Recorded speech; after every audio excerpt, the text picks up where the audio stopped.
કલા અને સંસ્કૃતિની નગરી એવી સંસ્કારી નગરી વડોદરા શહેર ને જો આ ઉપનામ મળ્યું હોય ને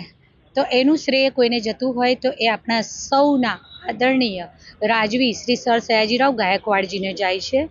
કે જેમણે વિશ્વવિખ્યાત વિદ્યાલય એવી MS યુનિવર્સિટીની સ્થાપના કરી અને વડોદરાને વિશ્વમાં એજ્યુકેશન હબની દિશામાં બનાવવાનો પ્રારંભથી જ શરૂઆત કર્યો. માત્ર 19 વર્ષની ઉંમરે તેમણે પદભાર સંભાળ્યો.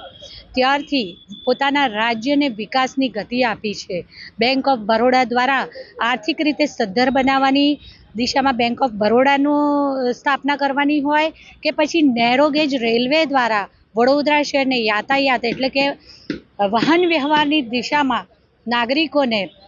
એક વ્યવસ્થા કરી આપવાની હોય તો સાથે સાથે અઢળક બાગ બગીચાઓ સરોવરો અને એમાં આજવા સરોવર જે આજે પણ તેમના દ્વારા પેઢીઓ પહેલાં બનાવવામાં આવેલું એ આજવા સરોવર આજે પણ વડોદરા શહેરના મોટા ભાગના વિસ્તારમાં રહેતા નાગરિકોને પાણી પુરવઠા પૂરો પાડવા માટે નું એક ઉત્તમ સ્ત્રોત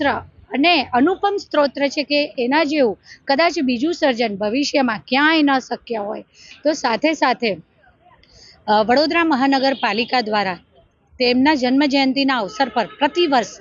કાલાઘોડા ખાતે આવેલી તેમની પ્રતિમાને પુષ્પાંજલિ અર્પણ કરવાના કાર્યક્રમનું આયોજન કરવામાં આવતું હોય છે. ત્યાં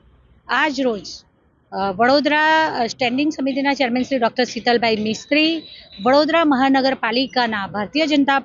વડોદરાના ભારતીય જનતા પાર્ટીના નવનિયુક્ત પ્રમુખ શ્રી ડૉક્ટર જયપ્રકાશ સોની, વડોદરા મહાનગરપાલિકાના કમિશનર શ્રી દિલીપભાઈ રાણા,